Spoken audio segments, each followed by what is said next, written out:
ರೀತಿ ವಿಮಾನ ಪತನ ಆದಂತಹ ಟೈಮ್ನಲ್ಲಿ ಏನಾಯಿತು ಅನ್ನುವಂತಹ ಪ್ರಶ್ನೆಗೆ ಉತ್ತರ ಹುಡುಕೋದಕ್ಕೆ ಸಹಕಾರಿಯಾಗುವಂಥದ್ದು ಆ ವಿಮಾನದಲ್ಲಿ ಅಥವಾ ಹೆಲಿಕಾಪ್ಟರ್ನಲ್ಲಿ ಇರುವಂಥ ಬ್ಲ್ಯಾಕ್ ಬಾಕ್ಸ್ಗಳು.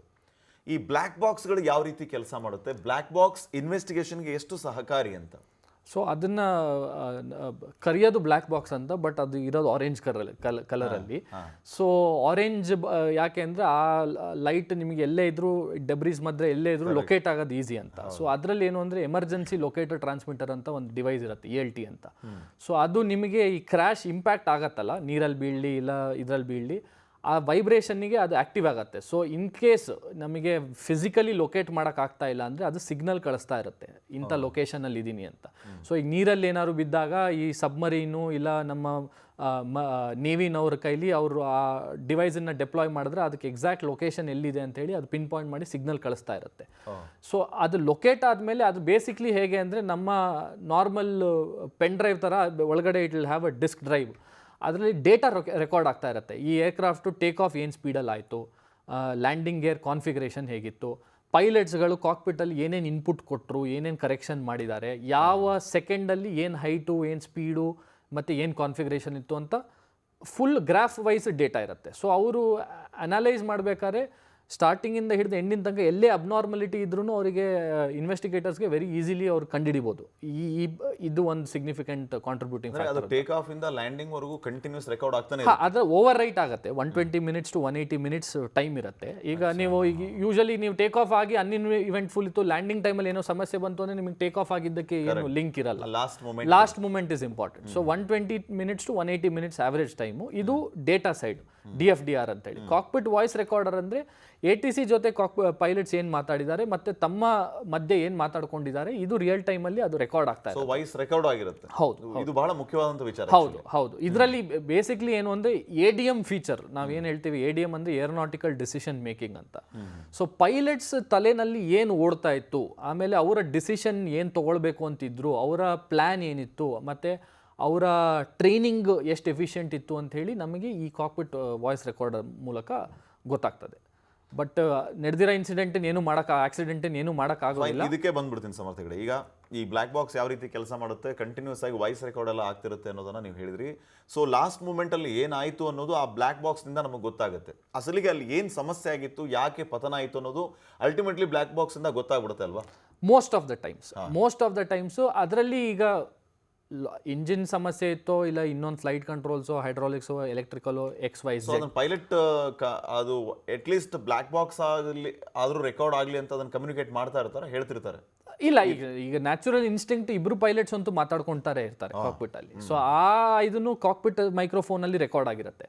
ATC ಜೊತೆ ರೆಕಾರ್ಡ್ ಆಗೋದು as a standard protocol aircraft ಅಲ್ಲೂ ಆಗಬೇಕು, ಮತ್ತೆ ATC ಟವರ್ ಅಲ್ಲೂ ಅವ್ರಿಗೆ ಇನ್ಕಮಿಂಗ್ ಕಮ್ಯುನಿಕೇಶನ್ ಏನೇನಿದೆ ಅದಷ್ಟು ಅವರ ಎಂಡಲ್ಲಿ ರೆಕಾರ್ಡ್ ಆಗಿರುತ್ತೆ. ಸೊ ಇದು ಈ ವಿಮಾನ ನಿನ್ನೆ ಏನು ಮಧ್ಯಾಹ್ನ 1:00 ಟೇಕ್ ಆಫ್ ಆಯಿತು. 40 ಸೆಕೆಂಡಲ್ಲಿ ಇವರಿಗೆ ಪ್ರಾಬ್ಲಮ್ ಇದೆ ಅನ್ನೋದು ಗೊತ್ತಾಗಿದೆ ಪೈಲಟ್ಗೆ. ಅವರು ಏನೋ ಮೇಡೆ ಅಂತ ಹೇಳಿ ಅನೌನ್ಸ್ ಮಾಡಿದ್ರಂತೆ, ಸೀಕಿಂಗ್ ಅ ಹೆಲ್ಪ್.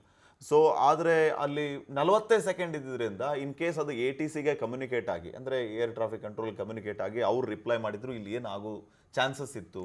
ಆ ಮೇಡೆ ಬಗ್ಗೆ ಒಂದು ಸ್ವಲ್ಪ ಹೇಳಿ ನಮ್ಮ viewers. Mayday actually basically French word help me ಅಂತ ಹೇಳಿ. ಇದು ತುಂಬ ಎವಾಲ್ವ್ ಆಗಿದೆ. ಏನಕ್ಕೆ ಎಕ್ಸಾಕ್ಟ್ಲಿ ಏವಿಯೇಷನಿಗೆ ಬಂತು ಅಂತ ಏನು ಫರ್ಮ್ ರೀಸನ್ ಇಲ್ಲ, ಬಟ್ ಲಾಸ್ಟ್ ಒಂದು 100 ಇಯರ್ಸ್ ಪ್ಲಸ್ಸಿಂದ ಇದು ಸ್ಟ್ಯಾಂಡರ್ಡ್ ಪ್ರೋಟೋಕಾಲು. ಡಿಸ್ಟ್ರೆಸ್ ಸಿಚುವೇಷನಲ್ಲಿ ಅಂದರೆ ಏನೋ ಅಪಘಾತ ಸಂಭವಿಸೋ ಚಾನ್ಸಸ್ ಉಂಟು ಇದ್ದಾಗ ನಾವು ಈ ಮೇಡೆನ ಯೂಸ್ ಮಾಡ್ತೀವಿ. ಅದರಲ್ಲೂ ನಮಗೆ ಕ್ಯಾಟಗರಿ ಇದೆ. ಈ ಪ್ರಾಬ್ಲಮ್ಸಿಗೆ ಮಾತ್ರ ಮೇಡೆ, ಬೇರೆದಕ್ಕೆ ಪ್ಯಾನ್ ಅಂತ. ಅಂದರೆ ನಮಗೆ ಸಮಸ್ಯೆ ಉಂಟು ಬಟ್ ಇದನ್ನು ನಾವು ಬಗೆಹರಿಸೋಕ್ಕೆ ಸ್ವಲ್ಪ ಟೈಮ್ ಬೇಕು.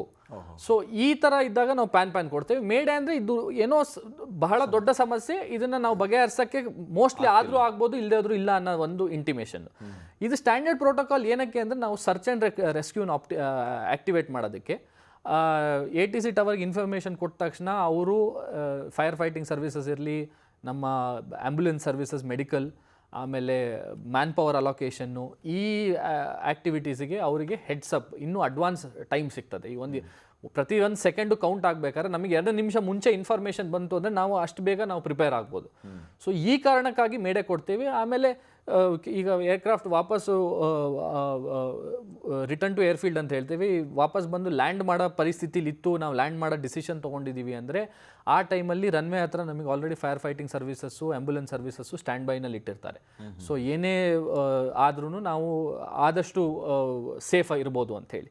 ಸೊ ಹಾಗಾಗಿ ನಾವು ಇಂಟಿಮೇಟ್ ಮಾಡೋದು. ಟವರ್ ಸೈಡಿಂದ ನಮಗೆ ಇನ್ನೊಂದು ಅಡ್ವಾಂಟೇಜ್ ಏನು ಅಂದರೆ ನಮ್ಮ ಏರ್ ಸ್ಪೇಸ್ ಫ್ರೀ ಮಾಡಿಕೊಡ್ತಾರೆ, ನಮ್ಮ ಸುತ್ತಮುತ್ತ ಇರೋ ಏರ್ಕ್ರಾಫ್ಟ್ಸನ್ನು ಡೈವರ್ಟ್ ಮಾಡ್ತಾರೆ, ನಮಗೆ ಮೋರ್ ಆಪ್ಷನ್ಸ್ ಓಪನ್ ಆಗುತ್ತೆ. ನಾವು ಹೈಟ್ ಮೇಂಟೈನ್ ಮಾಡೋದಿರಲಿ ಇಲ್ಲ ಡೈರೆಕ್ಷನ್ ಟರ್ನ್ ಮಾಡೋದಿರಲಿ, ನಮಗೆ ಮೋರ್ ಆಪ್ಷನ್ಸ್ ಓಪನ್ ಆಗುತ್ತೆ.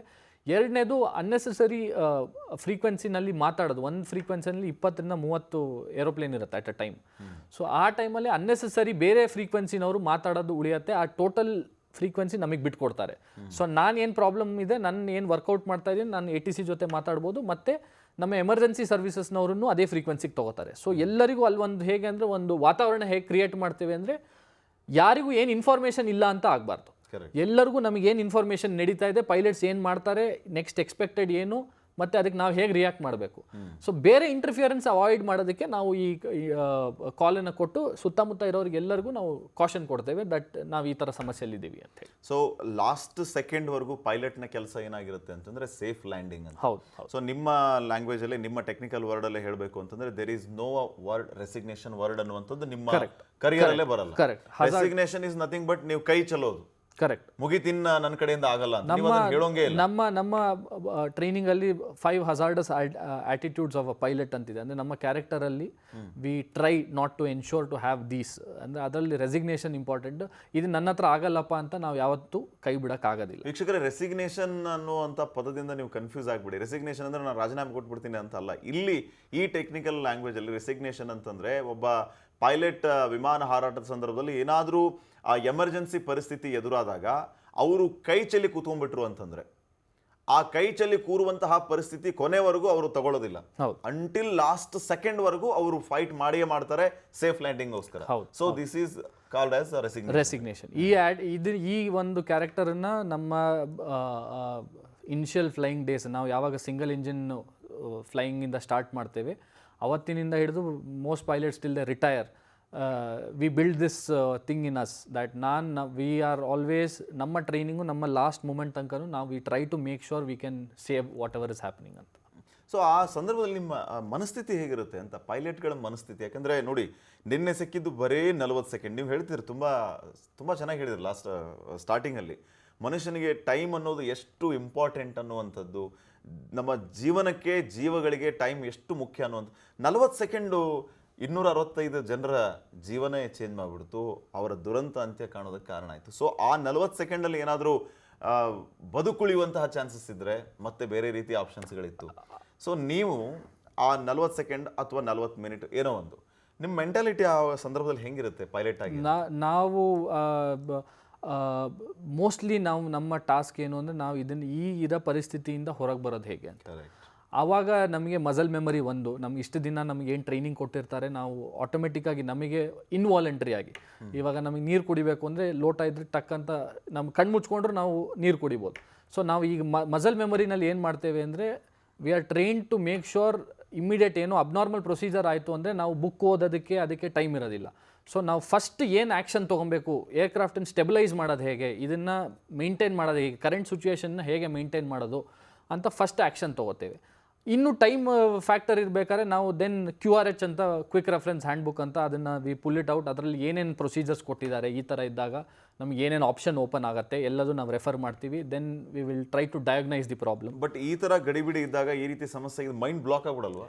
ಅದೇ ಇದರಲ್ಲಿ ನಿಮಗೆ ಮಾಡಬೇಕು ಅಂತಾನೆ ಗೊತ್ತಾಗಲ್ಲ. ಈ ಪೈಲಟ್ಸಿಗೆ ಎಕ್ಸ್ಪೀರಿಯನ್ಸ್ ಅನ್ನೋದು ಏನಕ್ಕೆ ಡಿಫ್ರೆನ್ಸ್ ಮ್ಯಾಟ್ರ್ ಆಗುತ್ತೆ ಅಂದರೆ, ಕಾಕ್ಪಿಟಲ್ಲಿ ಎಕ್ಸ್ಪೀರಿಯನ್ಸ್ ಅನ್ನೋ ಫ್ಯಾಕ್ಟರ್ ಯಾಕೆ ಬರುತ್ತೆ ಅಂದರೆ, ಈಗ 100 ತಾಸು 10 ತಾಸು ಹಾರಿಸಿದವರು ಬ್ಲಾಕ್ ಆಗ್ಬೋದು, ಏನೋ ಆಗ್ತಾ ಇದೆ ನನಗೆ ಗೊತ್ತಾಗಲ್ಲ ಅಂತ. ಅದೇ ಪಕ್ಕಕ್ಕೆ ನಿಮಗೆ 5,000 8,000 ತಾಸು ಇದ್ದವ್ರು ಇದ್ದಾಗ ಅವರು they will make sure that ನಿಮ್ಮ ಲ್ಯಾಕ್ ಆಫ್ ಎಕ್ಸ್ಪೀರಿಯನ್ಸ್